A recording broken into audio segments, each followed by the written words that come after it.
diarrea generalmente de intestino delgado, es diarrea acuosa, ¿no? Es lo más característico. Puede ser profusa, puede llevar a una deshidratación, ¿no?, moderada, grave, que es la característica de nuestros casos. Y la diarrea inflamatoria nos afecta generalmente el colon, ¿no? Característicamente es una diarrea no tan profusa, pero con moco y sangre, ¿no? Entonces estas son las diferencias. Estas son diarreas acuosas y estas son diarreas disentéricas o también llamadas, perdón, moco y sangre también llamadas disentéricas. Entonces, por ejemplo, entre las diarreas inflamatorias vamos a ver los virus. En cuanto a los virus, tenemos estos virus se llaman los norovirus, ¿no?, que son o pertenecen a un grupo que característicamente producen diarreas. Mayoritariamente, ¿qué tipo de diarreas? Diarreas comunitarias o epidemias en diarreas, ¿no? Por ejemplo, diarreas en cruceros, ¿no? Un crucero, o tal vez una reunión, digamos, en un congreso, donde personas de alguna forma comieron el mismo alimento y finalmente empiezan a hacer diarreas, ¿no? Porque esa es la transmisión. Estos virus son los virus normales o los virus similares a normal, ¿no? De ahí tenemos los rotavirus. Los rotavirus que hicimos la semana pasada, que era la principal causa de ¿qué? De diarrea en lactantes, ¿no? Característicamente lo que más va a producir esto son problemas en la parte de los enterocitos, ¿no?, evitando la absorción adecuadamente de los líquidos por un tema inflamatorio, ¿no?, afectación de las disacaridasas, finalmente produciendo un síndrome de mala absorción, ¿no? De ahí tenemos a la diarrea lámprea, que son los portosarios.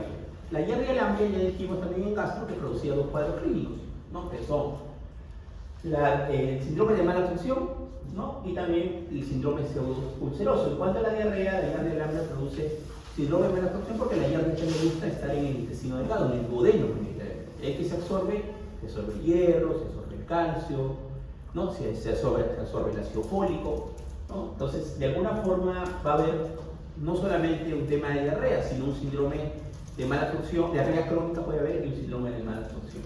El criptosporidium, eso ya dijimos antes, que es la principal causa de ¿qué? De diarrea en pacientes con VIH, ¿no? Esa es la característica del criptosporidium. Y de ahí tenemos por bacterias, pero esta parte de diarrea inflamatoria va a ser mayoritariamente por toxinas.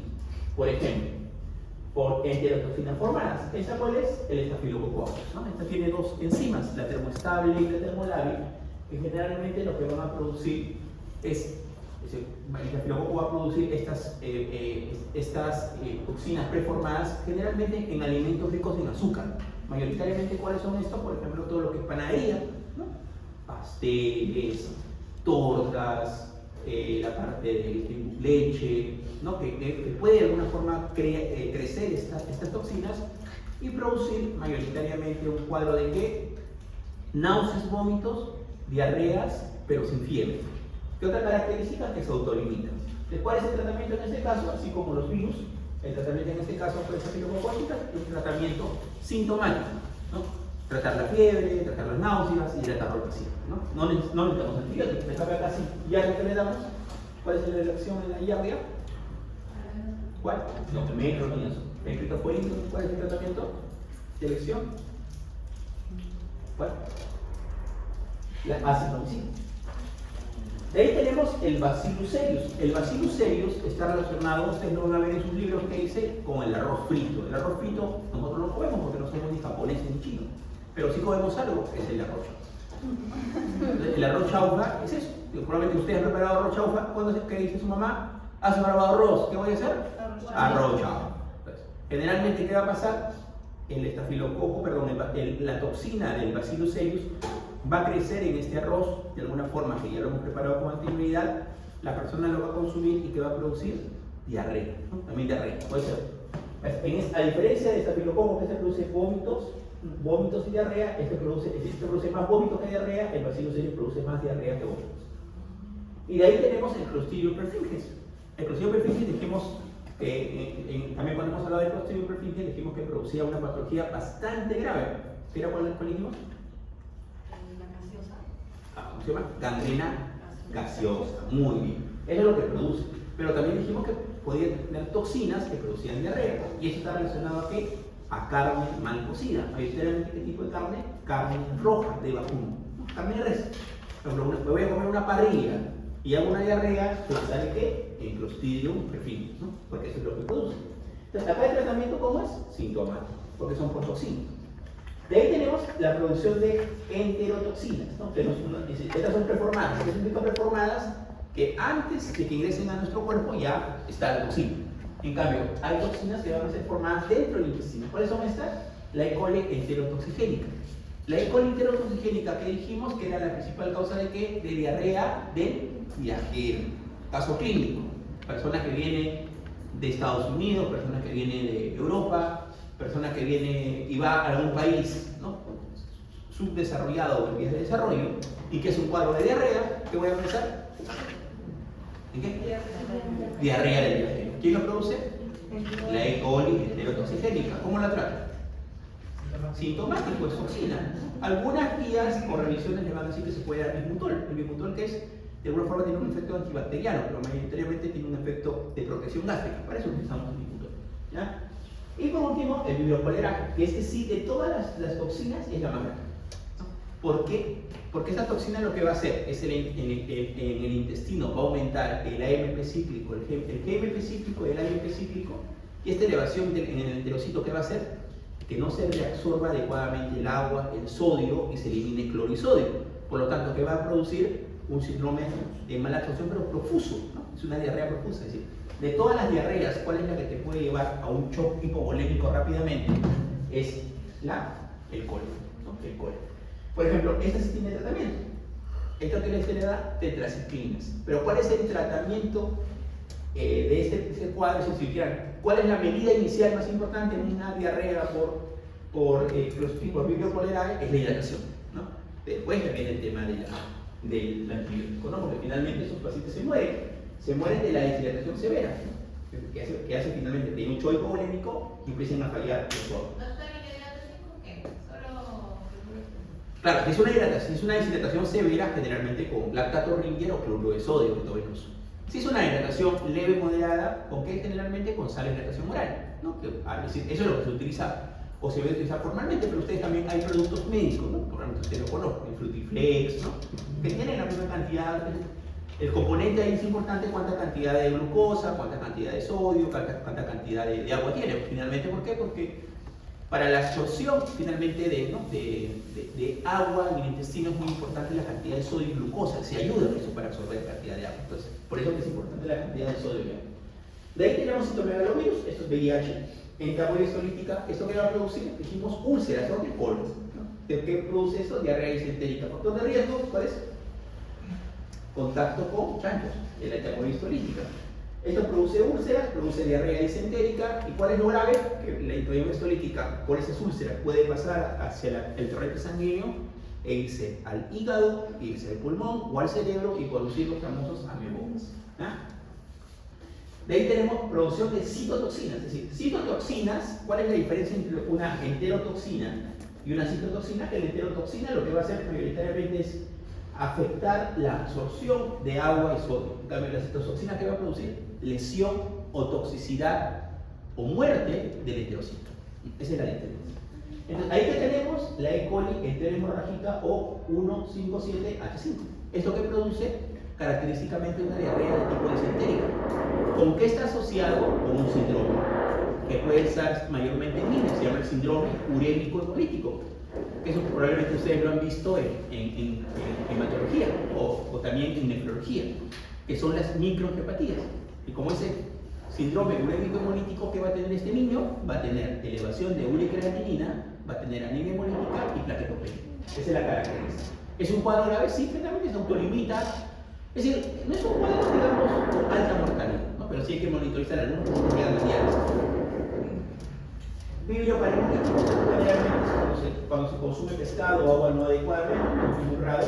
Y por último tenemos el Clostridium difficile, que acá también produce citotoxicidad, ¿no? El Clostridium difficile, acuérdense que es la bacteria asociada a antibióticos, ¿no? También se le llama diarrea posantibiótica. Característicamente, esta patología que va a producir diarrea como sangre. ¿Y qué tipo de diarrea? Diarrea intrahospitalaria. La mayoría de estos cuadros son diarreas comunitarias. El Clostridium difficile que va a producir diarreas intrahospitalarias. Es la principal causa de diarrea intrahospitalaria. El principal factor de riesgo, ¿cuál es? El estar tratamiento con antibiótico. ¿Cuál es el antibiótico mayormente asociado? La clindamicina. Pero en la parte práctica la clindamicina no la utilizamos tanto como las penicilinas y las cefalosporinas. Por lo tanto, las penicilinas y las cefalosporinas son los antibióticos mayormente asociados. Pero, ahí va el dato importante, cualquier antibiótico puede producir. ¿Ya? ¿Cómo hago el diagnóstico? Mi sospecha clínica, ¿no? Paciente tratado con antibióticos y finalmente puedo pedir toxinas en heces, la toxina A y la toxina B. La toxina A es una enterotoxina y la toxina B es una toxina citotóxica. ¿Ya? Producen citotoxicidad a nivel ¿dónde? A nivel de enterocito. Y esta inflamación que va a producir que se acumulen macrófagos, que se acumulen monocitos y va a producir, cuando se hace una endoscopía, una colonoscopía, lo que va a producir es como si fueran membranas. Por eso también se le llama colitis pseudomembranosa, porque no son membranas, sino aparentan membranas. ¿Qué son? Eso es parte de la citotoxicidad producida por la toxina que impresiona como si fueran membranas. Por eso se les llama pseudomembranas. ¿Cuál es otro nombre? Es la tiene varios nombres, ¿no? Diarrea con los antibióticos o también llamada colitis pseudomembranosa producido por el Clostridium difficile. Tratamiento de lesión, vancomicina. Vancomicina oral. Si no hay vancomicina, metronidazol. Segunda, invade la mucosa, shigella. La shigella que produce diarrea con muco y sangre, es decir, diarrea disentérica, es la principal causa de diarrea en adultos, ¿no? ¿Qué reacciones puede producir? Generalmente puede producir CIJAP, hiponatremia, puede inflamar o lesionar el endotelio cerebral, puede producir confusiones, que son los datos más importantes. El Campylobacter jejuni. El Campylobacter jejuni que produce diarrea, con muco y sangre, mayoritariamente en niños menores de 2 años. ¿Cuál es el factor de riesgo asociado? Mayoritariamente el contacto con aves, por ejemplo, una persona que le dice que vive, que cría aves, o dentro del contexto de un niño con muco y sangre, que vive con aves, o de alguna forma cría aves, o el contacto o alimentación con alimentos, con ave pollo, por ejemplo, no adecuadamente cocido, va a estar relacionado con el Campylobacter jejuni. ¿Cuál es el Campylobacter? Porque está asociado con otra cosa, con el síndrome de Guillain-Barré. Esa es la otra asociación. Tratamiento para el Campylobacter es la acitromicina, macrólidos de la acción. La salmonela también ya lo vimos, la salmonela hay dos tipos, la salmonela tíficas y no tíficas.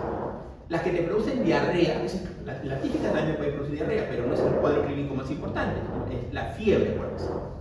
La salmonelosis es una enfermedad que te produce diarrea, mayoritariamente asociado ¿qué? Al consumo de huevo, ¿no? Es decir, la gallina, el huevo, la salmonelosis, ¿no? El hombre, comida no adecuadamente lavada, fiebre tifoidea. O sea, zoonosis, salmonelosis.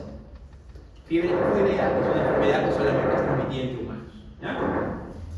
E. coli enteroinvasiva, que nosotros también lo explicamos en la primera clase, que varía. Enterotoxigénica, enterohemorrágica, enteroinvasiva, enteronegativa. Estas son las más importantes. Muy bien, el diagnóstico etiológico es de alguna forma muy frecuente, la mayoría son por bacterias, hay por parásitos, hay por virus. No, esto ya lo explicamos, cuando es alta, cuando es una diarrea enterotoxigénica o invasiva, cuáles son las características. No, acá por ejemplo hay algunas características, por ejemplo, vamos a poner rotavirus, voluminosa, produce fiebre, no, sangre rara, vómitos puede producir al inicio, duración de 4 días, transmisión oral, tratamiento de mantenimiento, entre mantenimiento, hidratación y ¿no? Por ejemplo, porcino perfringens. Factor de riesgo, ¿cuál dijimos que era? Carne o pollo, ¿no? Carne. Estafilococcus aureus, alimentos. Entonces, acá esto es el resumen de las bacterias. Por ejemplo, cólera. ¿Cómo son las heces? Voluminosas, acuosas, vómitos abundantes, 4 o 5 días, transmisión por agua, tratamiento antibiótico, mantenimiento y tetraciclina. Campylobacter, ¿cuál dijimos? Pollo. Alimento, pollo. Tratamiento macrólido, pequeño o moderado. Fiebre sí, en sangre sí, ¿no? Entonces esa es la característica. Entonces, este es un resumen para que ustedes puedan ver. Estos son, de alguna forma, los planes de hidratación. A, B, C, lo que conversaba su compañera, generalmente A y B, generalmente la hidratación es oral, acá están las características, ¿no? Para, de alguna forma, ver cómo se hidrata, más que todo en niños, ¿no? Bueno, podemos extrapolarlo también a adultos, ¿no? Pero la deshidratación leve y moderada, generalmente la hidratación es bioral, ¿no? Y la C si es endovenosa, que es acá. Aunque hidratamos con sal de hidratación oral, 50-100 mililitros después luego de cada deposición, más o menos que se dice al paciente que tome medio o un vaso por cada deposición, ¿no? De acuerdo a la cantidad que ha tenido, sino que tome la cantidad aproximada que calculamos nosotros, ¿no? Por decir, un vaso, ¿cuánto es más o menos? 250 mililitros. Le preguntamos, ¿cuántas deposiciones ha hecho usted? He hecho 8 veces, ¿no? Calculo. Eso es lo que repongo inicialmente vía oral, y después por cada deposición le digo que tómese un vasito por cada diarrea, más o menos, para que ustedes entiendan, ¿no? Leve. La hidratación moderada, acá aumentamos un poco más, ¿no? Si acá le decíamos tómate un vasito, acá 75 mililitros, pues de cada vaso 75 mililitros en 4 horas por kilo, ya no será un vasito, será vasito y medio. A tolerancia, por ejemplo, porque muchos pacientes que pueden tener vómitos, ¿no? Entonces, o náuseas o vómitos, entonces siempre a tolerancia.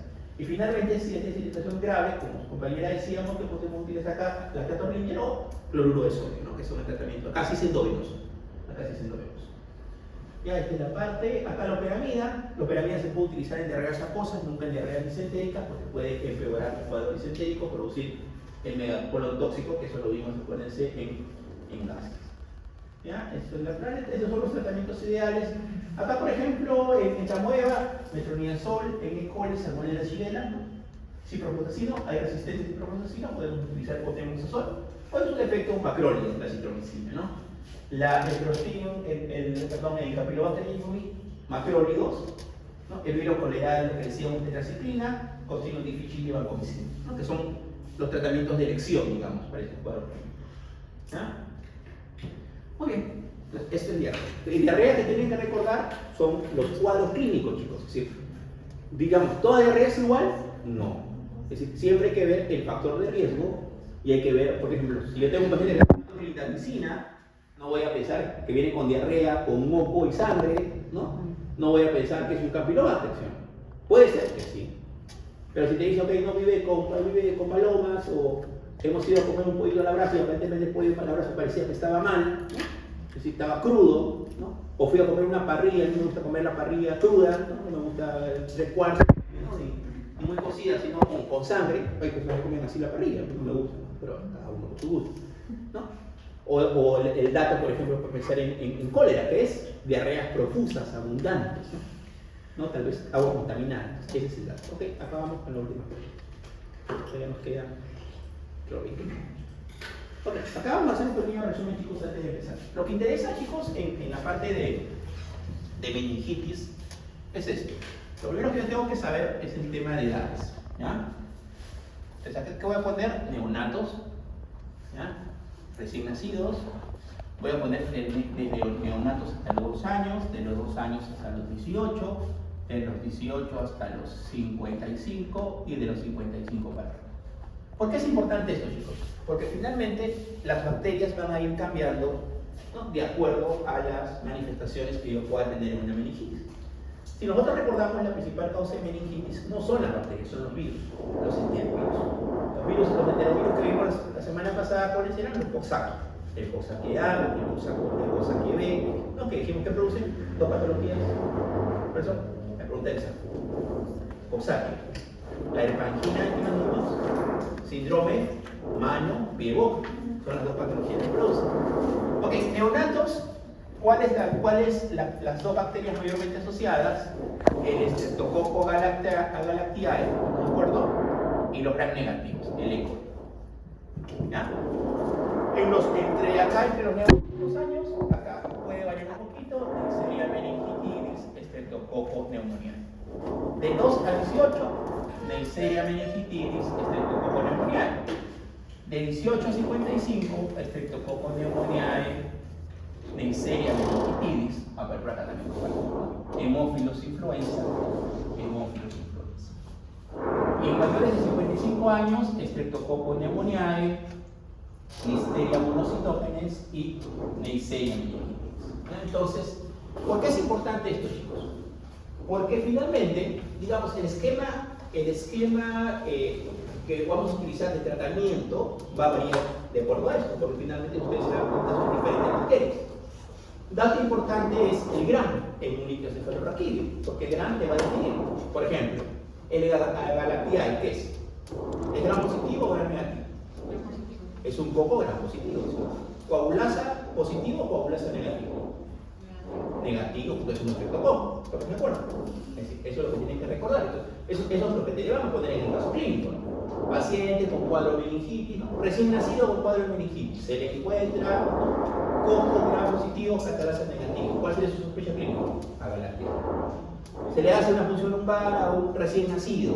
Se le encuentra, ¿no?, bacterias gram negativas, fermentadoras de lactosa. ¿Qué es eso? Eco. Eso es lo que les van a preguntar a ustedes, ¿no? Por ejemplo, Neisseria meningitis, ¿qué es? Coco gram negativo, ¿estamos de acuerdo? Ok. El estreptococo neumoniae, ¿qué es? Diplococo gram positivo. ¿En cadena o en racimo? En cadena. El Haemophilus influenzae, ¿qué es? Bacilo gram negativo, ¿no? La Neisseria, la Listeria monocytogenes, ¿qué es? Bacilo gram positivo. Acá. Y acá también nos falta, ¿no? La Listeria monocytogenes. Entonces, en resumen, en neonatos, ¿cuáles son? Agalactiae, coli, Listeria monocytogenes. Entre neonatos y 2 años, ¿no? Streptococcus pneumoniae, Neisseria meningitis, Streptococcus pneumoniae, Haemophilus influenza. Entre 2 y 18 años, Neisseria meningitis, Streptococcus pneumoniae, Haemophilus influenza. En pacientes adultos, Streptococcus pneumoniae y Neisseria meningitis. Y en pacientes mayores de 55 años se agrega una, es decir, tanto en neonatos y en mayores de 55 años que se agrega la Listeria monocytogenes. ¿Cómo transmitimos o cómo se transmite generalmente la Listeria monocytogenes? Es por alimentos contaminados. Esa es la transmisión, ¿ya? La Listeria monocytogenes puede pasar por la placenta, sí, y puede producir infecciones graves en los neonatos. Entre ellas esta, ¿no?, una meningitis, pero puede producir otros cuadros clínicos. Entonces, de acuerdo a esto, finalmente yo voy a saber qué tratamiento dar, ¿no? Por ejemplo, ¿qué se le da en estos casos a los neonatos como tratamiento? Se les da gentamicina más ampicilina. O una cefalosporina de tercera más ampicilina. ¿Por qué?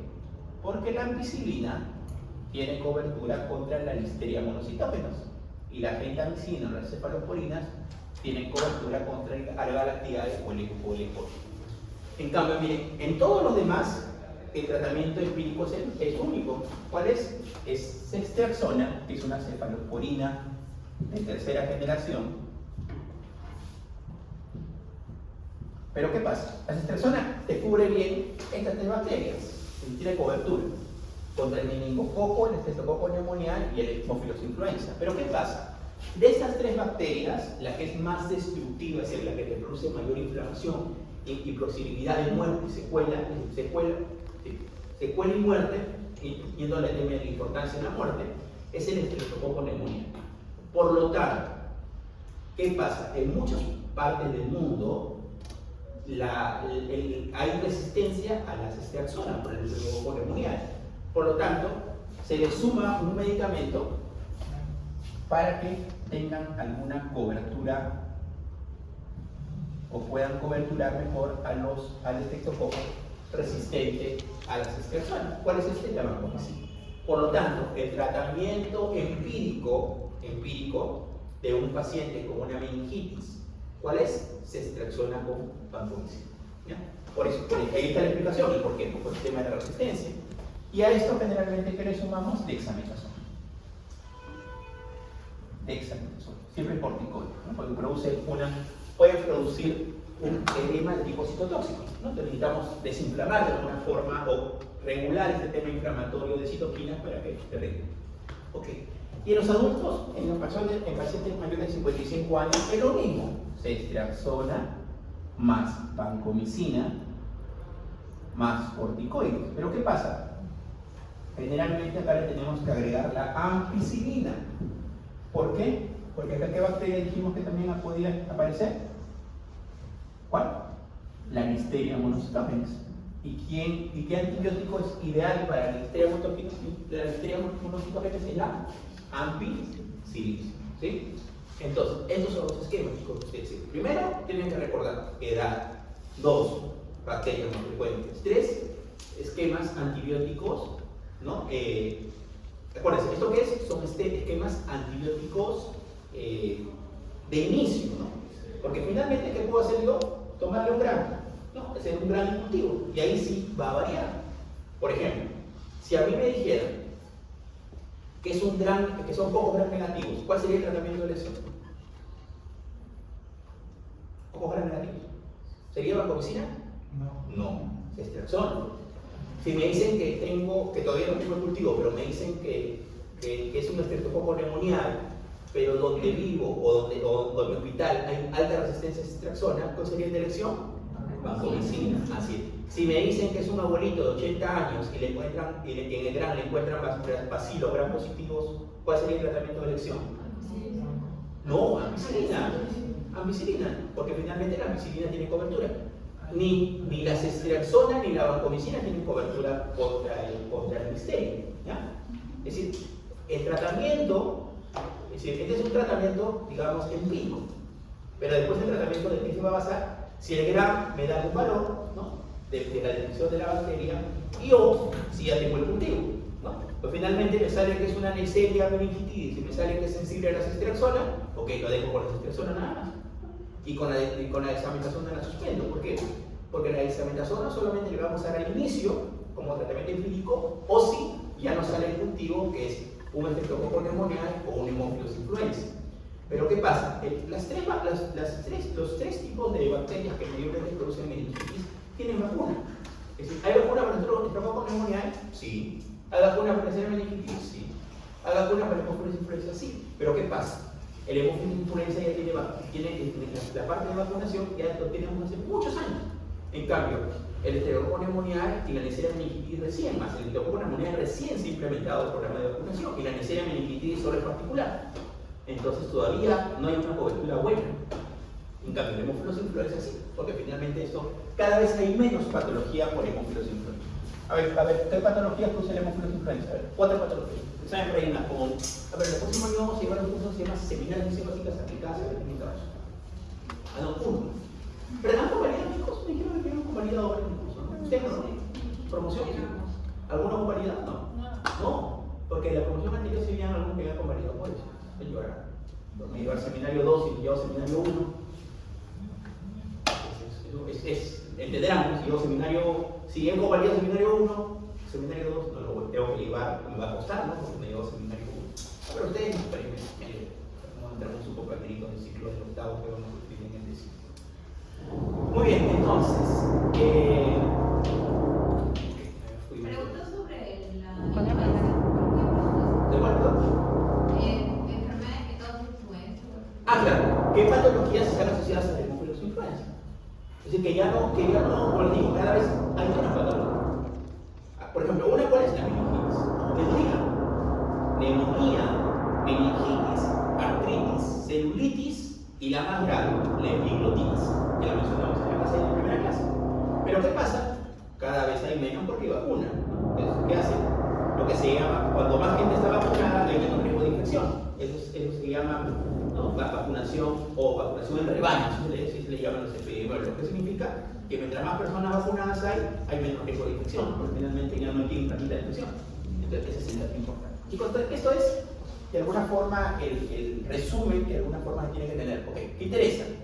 Edad, bacterias más frecuentes y el tratamiento empírico. Y finalmente, ya si yo tengo de alguna forma ya la bacteria en un gran o un cultivo, saber cuál sería el tratamiento más efectivo.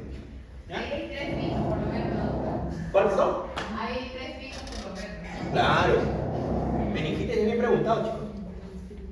Ok, la forma de contagio puede ser vía directa, ¿no? Es decir, de alguna forma, una punción lumbar, por ejemplo, una punción lumbar y no tuve las medidas asépticas, se puede de alguna forma contaminar. Por continuidad, estreptococo neumoniae, ¿de dónde? Sinusitis, otitis. Acuérdense que dijimos cuál es la bacteria mayormente asociada a sinusitis y otitis, el estreptococo neumoniae. Puede producir meningitis por continuidad. Vía sanguínea, cualquier bacteria puede introducirse por vía sanguínea, por ejemplo, un estreptococo por una endocarditis, una bacteriemia por estafilococo, se puede ir a hacer la parte neuronal a las partes de la membrana hematoencefálica, y la vía neuronal, que es la más frecuente, es la rabia. La rabia sube y infecta el cerebelo, el tronco, y se muere el paciente. Entonces, la meningitis es una inflamación que se produce ¿dónde? En el espacio subarachnoideo. El espacio uranoideo es importante, ¿por qué? Porque el espacio uranoideo discurre en todo el sistema de irrigación, las arterias y las venas que irrigan todo nuestro cerebro. Entonces es una zona muy irrigada, por lo tanto cuando entra una bacteria afecta mayoritariamente esta zona. ¿No? Esto está formado por las aracnoides y la pía madre, ¿no? Aracnoides y pía madre en ese orden. Y finalmente es lo que va a afectar, ¿no? En esta parte. Entonces, las etiologías, las que nos interesan son de alguna forma las bacterianas y las virales. ¿No? Y esto es un poquito, a ver, vamos a recordar. Meningitis, hemófilos influenza, esto ha bajado, es decir, esto ya no es tan real, porque decíamos por la vacunación. Entonces ya no es la más frecuente. La más frecuente actualmente en el Perú y en el mundo es el estreptococo neumonía, ¿no? Ha disminuido. Factores predisponentes, miren lo que decíamos, ¿no? Las patologías asociadas, ¿no? Epiglotitis, neumonía, celulite, artritis, lo que podíamos ver. La mortalidad no está alta. La mortalidad no está alta. De ahí tenemos el meningococo, ¿no? Que el meningococo hay tres serotipos, el A, el B y el C. El A y el C producen epidemias y el esporádico, el tipo B, este es el más frecuente, el esporádico, ¿no? En sí. Pero si hay epidemia podemos pensar en el A y B, pero generalmente son cuadros esporádicos. La mortalidad en este caso es de 10 al 15%, ¿no? De esta meningitis. De ahí tenemos el neumococo. Te dijimos que el neumococo es el más grave, es el que produce mayor daño neurológico y mayor mortalidad, ¿no? Todos estos son los factores de riesgo, ¿no? Actualmente, la principal causa de meningitis, si yo hago todas las edades, somos todas las edades, ¿no? Y digo, ¿cuál es la bacteria que mayormente produce meningitis? Es el estreptococo neumonía, es decir, es la bacteria más frecuente actualmente. Y tenemos la listeria que dijimos, neonatos, ¿y qué más? Ancianos, adultos mayores, ¿no? Y el inmunosuprimido, ¿no? Que son las tres características más importantes. ¿Ya? Okay, gram negativos, esto es mucho más raro, ¿no? Más que todo, ¿en qué decíamos? Gram negativos en niños, ¿no? Neonatos, perdón, ¿no? Que es la característica, y estafilococos cuando hay temas quirúrgicos o derivaciones ventriculares. ¿No? Este coco del grupo B, ¿no? Acá tenemos el Agalactiae, ¿no? De alguna forma el que más se utiliza. ¿Okay? Fisiopatología, colonización de la nasofaringe, invasión del epitelio nasofaringeo, invasión del torrente sanguíneo, bacteremia, paso líquido cefalorraquídeo, replicación, ¿no? Es la característica. Mayoritariamente, por ejemplo, ¿cómo se transmite la meningitis? La Neisseria meningitis, ¿cómo es? Por gotitas, ¿no? Contacto directo. El estreptococo, también por gotitas, pero mayoritariamente, acuérdense, a diferencia de la meningitis, muchas personas pueden tener el estreptococo acá en la garganta, como un saprofita, ¿no? El hemófilos influenza es lo mismo, es decir, muchas de estas bacterias pueden ser saprofitas, se encuentran, por eso dice, colonizando la nasofaringe. Finalmente, a mí no me produce infección, pero mi compañero tal vez es inmunosuprimido y le produce una infección. Es así. Eso cambia de acuerdo a cada persona. Ok, entonces, ¿cuál es la tetrada, ¿no? De la meningitis? Fiebre, cefalea, trastornos neurológicos y rigidez, ¿no? Estos son las cuatro síntomas, tres síntomas cardinales: cefalea, fiebre, disfunción cerebral, alteración neurológica y el meningismo, que es, ¿no? La rigidez de nuca, que es el examen físico. Son otros síntomas: náuseas, vómitos, Kernigg y Brusinski, ¿no? Afección de pares craneales. En el meningococo puede haber rash, acuérdense, ¿no? El meningococo puede producir, muy aparte característicamente de la meningitis, puede producir un rash petequial o purpúrico. Y más, en algunos cuadros, el meningococo se puede ir a la sangre, puede producir ¿qué? Meningococcemia, ¿no? Meningococcemia. Y eso tiene, de alguna forma, parece una triada. ¿Cuál es la triada de meningococcemia? ¿No se acuerdan? Fiebre, rash purpúrico y ¿qué? Cosa grave, que puede sangrar la glándula suprarrenal. ¿Cómo se llama ese síndrome? Síndrome de Walter-Hals-Friedrich, ¿no? Es decir, ¿qué es eso? Ese sangrado de la glándula suprarrenal producido por el meningococo. ¿Ya? Muy bien, el líquido cefalorraquídeo, ¿no? Por lo tanto, pues es meningococo. Entonces, ¿qué voy a encontrar en un meningococo? Una infección de meningococo, esto, ¿no? Es decir, el líquido, como va a ser turbio, la presión va a ser elevada, va a aumentar los leucocitos, pero predominio de qué? De polímeros nucleares. Y las proteínas van a estar elevadas y va a haber disminución de la glucosa. Entonces, rápidamente acá vamos a poner valores normales, ¿no? Para que recuerden. Normalmente, ¿cuánto tiene que haber de leucocitos? Entre 1 a 2, a predominio de mononucleares. ¿Cuánto es el valor normal de la glucosa? Más o menos tiene que ser ¿cuánto? 2 tercios de la glucosa sérica. Más o menos, digamos, es entre 60, 80 miligramos por decirlo. Las proteínas, ¿no? Más o menos es entre 45 y 50. Esos son los valores normales, ¿eh? Estamos viendo. De ahí que más la relación glucosa, es decir, glucosa en líquido cefalorraquídeo, glucosa sérica menor de 0.4. Estas son, digo, las relaciones más importantes. Miren, por lo tanto, miren, en una meningitis por meningococo, miren, de los leucocitos que deben ser de 1 a 2, miren, ¿hasta cuánto se va? 1000 a 10.000, hasta 100.000, es decir, 3.000 por 10.000, digamos, no es tan alto. Las proteínas van a estar por encima de cuánto, generalmente por encima de 100. Y la glucosa generalmente va a estar por cuánto, por debajo de 40. Entonces, estas son las características. Entonces, ¿qué es importante, chicos? Es, primero, conocer lo normal para poder entender lo patológico. Ok. ¿Qué más dijimos? Proporción glucosa-glicemia menos 0,31, menos 0,4, ¿no? ¿Y cuáles son los predictores individuales de meningitis? Mira, mientras la glucosa esté más baja, mientras la relación, ¿no? Acuérdense, acá dijimos, más o menos su valor es 50. ¿Ya? Acá menos de 0.4. Acá 60. Acá 1 a 2. Todo lo que se le va a decir. Mientras más leucocitos haya, mientras más proteínas, mientras la relación glucosa en líquido cefalorraquídeo, glicemia, y mientras la glucosa en líquido cefalorraquídeo sea más menor, ¿estos qué son? De mal pronóstico, ¿no? Entonces, ¿qué tengo que recordar? Acuérdense, chicos, acá en meningitis lo normal. Esto es lo normal, para poder entender. ¿Ya? Muy bien, el tratamiento en los neonatos que dijimos, ¿qué tengo que descubrir? Ya lo mencionamos. E. coli, agalactiae, monocitógenes, ¿no? Ampicilina aminoglucósido, ampicilina cefalosporina tercera. 4 a 2 semanas de edad, hemófilos influenza, estreptococo, ampicilina, cefaloporinas, 3 meses o 3 meses a 10 años. ¿No? Acá, ok, puede ser también cefalosporina de tercera, ampicilina. ¿No? Adultos jóvenes, ¿qué dijimos acá? Vancomicina.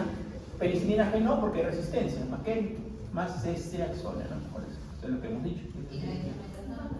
Más dexametasona. A todos se les pone con un código, acuérdense. Más dexametasona. En adulto mayor, ¿qué dijimos? Listeria. ¿Quién cubre listeria? ¿Qué antibiótico? Ampicilina. Ya está quedándose ahí. Oye, este tipo quirúrgico, ¿no? Vancomicinas, citocinas, que son generalmente meningitis intrahospitalaria, ¿no? Tratamiento: el meningococo 7 días, hemófilos influenza 7 días, neumococo 10 a 14, gran negativo 3 semanas, ¿no? Sí. El meningococo es agresivo, pero generalmente rápidamente es eliminado. En cambio, el neumococo es el más grave, como decía, ¿no? Esteroides, principalmente en casos de hemófilos influenza o estreptococo. Normalización más rápida del proceso inflamatorio, desapareció más rápida, disminuye secuelas neurológicas. ¿Cuáles son las 3 principales secuelas neurológicas de la meningitis? 1, la sordera. 2, las convulsiones, entonces te puede quedar con epilepsia crónica. Y 3, el tema de las alteraciones en el aprendizaje, ¿no? Que son las secuelas más importantes. ¿Qué se le da? Dexametasona a esta dosis, ¿no? 0.15 miligramos kilo dosis 4 veces al día, ¿no? Que es el tratamiento que se da 4 veces. Este es el manejo de la hipertensión intracraniana. Acá están las secuelas que decíamos.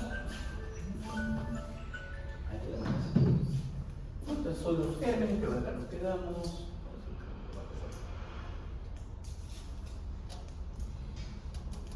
Ah, ya, no, estos son estos accesos. Bueno, esto lo vamos a ver en mi momento, chicos, para no marearnos. Meningitis viral.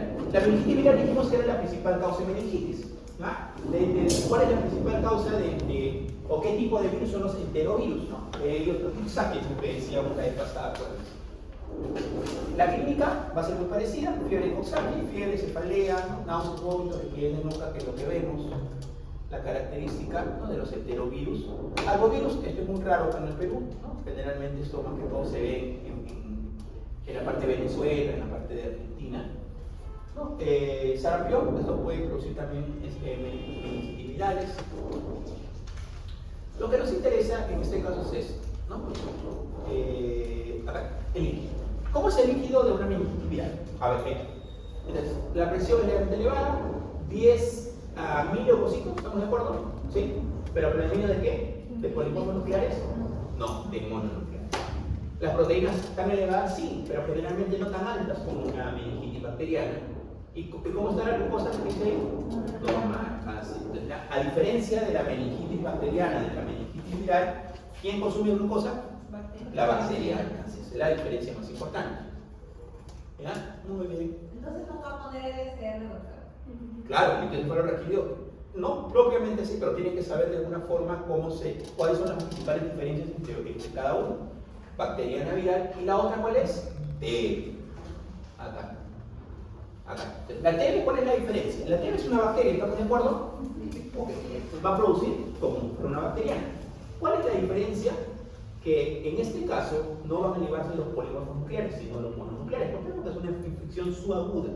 Entonces, ¿qué característicamente que hay? Hay aumento de leucocitos, a predominio de qué? De mononucleares, hay aumento de proteínas, hay disminución de glucosa. Y el tema que yo les decía antes también cuando vimos el tema de VIH, que tanto el cultivo, ¿no?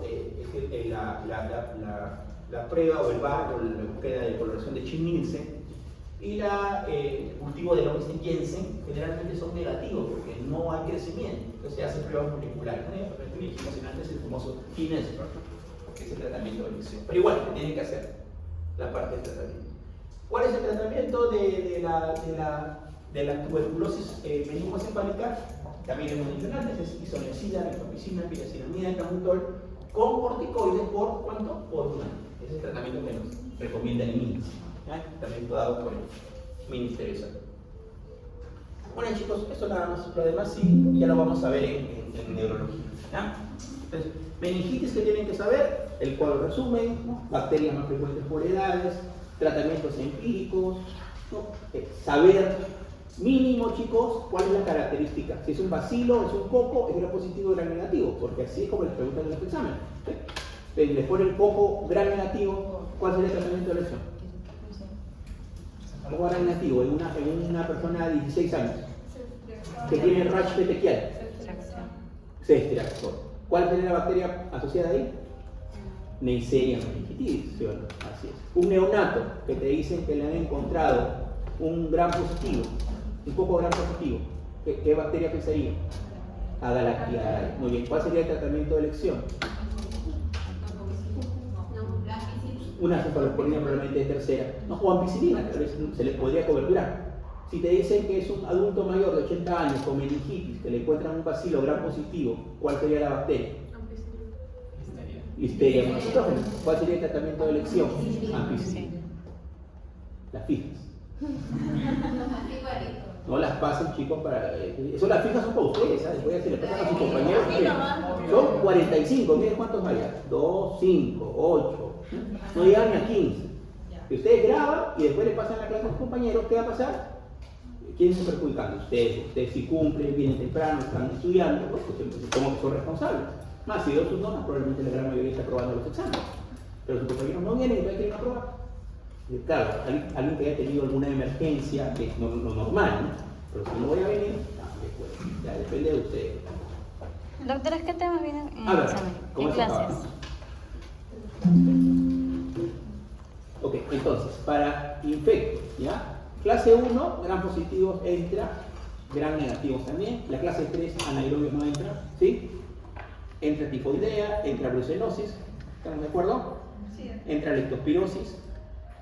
A ver, acá chicos lo que hemos visto es, leptospirosis entra, partoneosis especial. Tifus no, ¿ya? Tifus no. Tifus no entra. Ok. Virales DNA, virales ARN, VIH, SIDA, eso sí, de todas maneras. Intrahospitalarios no entra, ¿sí? Clase 10. ITS, de todas maneras entra chicos, esto revisen bien. Shock séptico, hemos visto. Diarreica aguda, cuadros clínicos y bacterias y parásitos y virus asociados. Infecciones de nervio central. Micosis sistémica no entra. Malaria tampoco. Toxoplasma lo hemos visto. Chicos, en resumen, ¿qué no entra? Ahí su compañera que está preocupada. Infecciones por anaerobios. Tifus, ¿sí? De esta clase tifus. Infecciones intrahospitalarias. Micosis sistémica y malaria. Malaria debería entrar, chicos, pero ya no, imagínense tantos temas. No, ya no. Yo sé, por eso ya lo estamos dejando. Ojalá que en algún momento podamos verlo porque es un tema importante, pero ya no hay tema. Demasiado. Así es infecto, chicos. Infectos así es bastante. Pues yo les digo que les llaman infecto y el compañero me decía, doctor, Como endocrino, difícil decir, lean más diabetes o tiroides. Es difícil porque de todo van a venir siquiera 2 o 3 preguntas de cada tema.